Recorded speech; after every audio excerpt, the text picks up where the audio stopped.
Hey everyone, welcome back. If you're dealing with SharePoint shortcuts cluttering up your OneDrive in 2025, you're in the right place.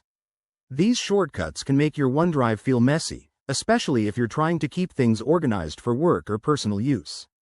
Today, I'll walk you through a simple, step-by-step guide to remove them quickly and efficiently. By the end of this video, you'll have a cleaner OneDrive setup without any hassle. First, let's understand why this happens. SharePoint integrates with OneDrive to sync files and folders as shortcuts, which is great for collaboration but can pile up over time.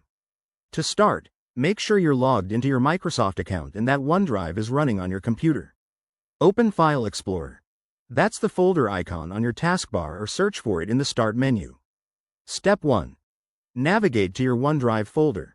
You'll find it under This PC or directly in the sidebar. Look for the SharePoint shortcuts. They usually appear as folders with a SharePoint icon. Right-click on the shortcut you want to remove. From the context menu, select Remove Shortcut or Delete if that's the option available. Be careful. Remove Shortcut. Just unlink it from OneDrive without deleting the original files on SharePoint, which is what we want. Step 2. If the shortcut doesn't delete easily, head over to the OneDrive settings. Click the OneDrive icon in your system tray, usually at the bottom right of your screen, and select Help and Settings, then Settings. Go to the Account tab and click Choose Folders. Here, you can uncheck the SharePoint folders you no longer want synced as shortcuts. Hit OK, and let OneDrive sync the changes. It might take a minute or two.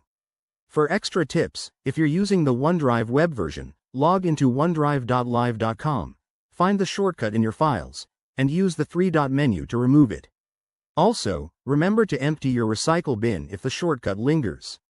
This process works on Windows and Mac, but slight variations might occur based on your OS update in 2025. And there you have it. That's how you reclaim your OneDrive space. If this helped, give this video a thumbs up, subscribe for more tech tips, and drop a comment if you have questions. Thanks for watching, and I'll see you in the next one.